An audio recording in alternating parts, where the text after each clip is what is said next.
Okay, so here's the question. As the owner of a private healthcare practice, how much should you be charging for a consult? So I'm going to use my friend Domino here to explain that to you.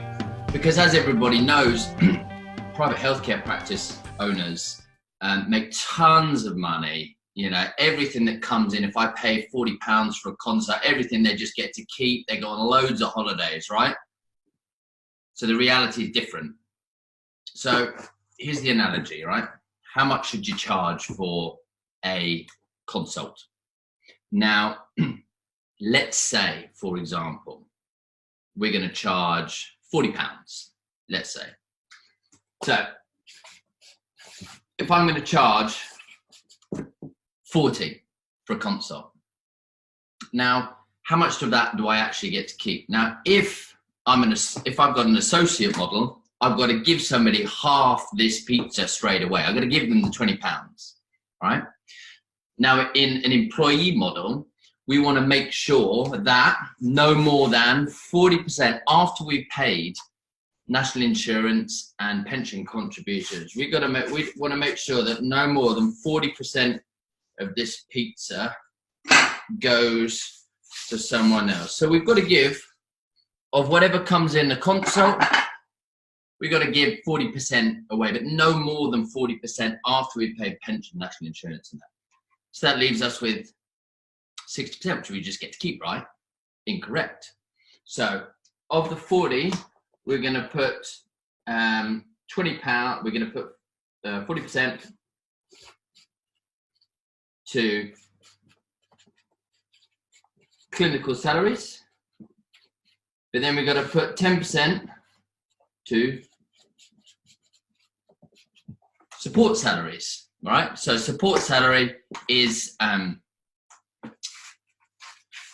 reception. Somebody's got to answer the phone, so that's got to go as well, which leaves us with half the pizza left, right? Which is great. But then we've got to pay for rent, we've got to pay for water, we've got to pay for electricity, we've got to pay for consumables, we've got to pay for your subscriptions, we've got to pay for insurance, we've got to pay for accounting fees, we've got to pay for any software or any hardware, we've got to pay for IT costs, we've got to pay for your phone. And so the goal of that is that shouldn't exceed more than 30%, right? So 30% should go to the fixed cost of running of your business. So now what we're left with out of that 40% consult, we've given 40% away to clinical salaries. We've given 10% away to support. 30% is what the running costs are, which leaves me with this 20%. Now, if after paying all of this, including paying yourself in running costs, if you are making 20% net profit at the end, you're nailing it. 20% net profit is a really, really good target for a private healthcare practice to hit. But what tends to happen is that people are overpaying here or overpaying here and undercharging here. Imagine, right? So what we've realized here is if I charge £40, I'm left with £8. So of every consult, £40, I'm actually left with £8. And that doesn't even include me reinvesting back into the practice or reinvesting in kit, like being to a GP's practice, sometimes that looks like it has got the same carpet from the 1980s.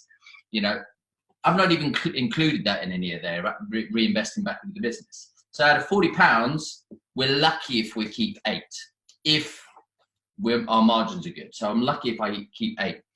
Now imagine if I actually charge £35 for a consult. These don't cost, these don't change.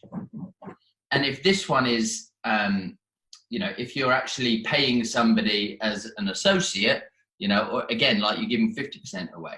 So we need to charge at a level that not only allows us to cover all our costs, to pay out clinical salaries, to pay support salaries, but we've got to be left with a 20% net profit at the end.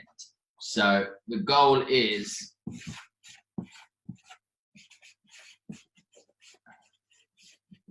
a minimum of 20% net profit. Most businesses that I work with have about 5 to 10% net profit, and some of them absolutely none. Some are actually running a charity here, leaving themselves with less than nothing after their consult, and then the way they make up for that is that they go and treat loads themselves and end up getting underpaid for seeing 50, 60 patients a week themselves, and they're propping up the business, basically running a charity. So this is the goal to aim for, guys. And just from a common sense point of view as well, healthcare tends to be undervalued, and you guys seem to undervalue itself, it seems, so often to me. So, you know, just from a common sense, look, people aren't paying you for the 30 minutes.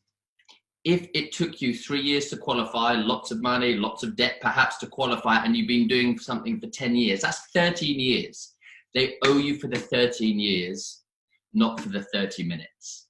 So make sure you charge your worth, because even though I don't have much hair, I know there are hairdressers out there that charge a hell of a lot more than a physio, a chiro, an osteo, a podiatrist, dentist, and so on and so forth.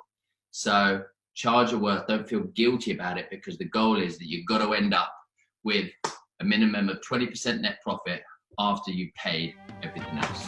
Hope that helps.